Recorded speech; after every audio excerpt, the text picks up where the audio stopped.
አንድ ወር በኋላ ሄደን በቃኛ ሰችቶናል ኑሮ አስቀጥልን ሳቀችብን በጣም የዛኔ ቢዝነስ አይዲያ ነበረኝ ግቢ ያለው መስራት መፈልገው የሆነ ቢዝነስ አይዲያ ነበር ጓደኞቼ ሞር ኤክስትሮቨርት እያደረጉኝ ሄዱና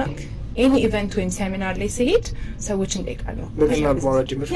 እንዴት ነው ቢዝነስ የጀመራችሁት ምናምንና ሄድኩኝ ቢዝነስ ዴቨሎፕመንት ሰርቪስ የ5 ቀን ስልጠና ነበር በኮሮና ጊዜ ነበር ሶ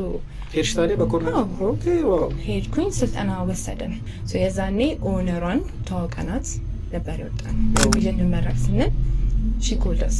እና ግቢ እናንተ ግቢ የጆብ ፌር አለና ካምፓኒን ሪፕሬዘንት አድርጉልኝ አለችን ማለት ሶ እኔ ጓደኞቼ ሆነን እዛ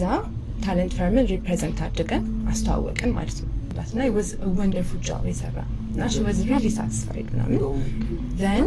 አዲስ አበባ ከመጣን በኋላ ተመርቀን ስንመለስ ጊዮን ነበረ ሌላ ጆብ ፌር የዛኔም ጠራችን ግቢ የነበረው ነገር በጣም ደስ ብላ ስለነበር ድጋሚ ጠራችን እና የጊዮንንም ጆብ ፌር ድጋሚ አስተዋወቅን ማለት ነው አንድ ወር በኋላ ሄደን በቃኛ ሰችቶናል ኑሮ አስቀጥልን ሳቀችብን በጣም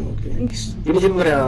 ሮልሽና ስራሽ ምንድን ነበር ምን ተገባሽ ትሬኒንግ ኤንድ ሪክሩትመንት ኮኦርዲኔተር ሞር ትሬኒንግ ላይ እና ሪክሩትመንት ላይ የዛኔ ነው እየተማርኩ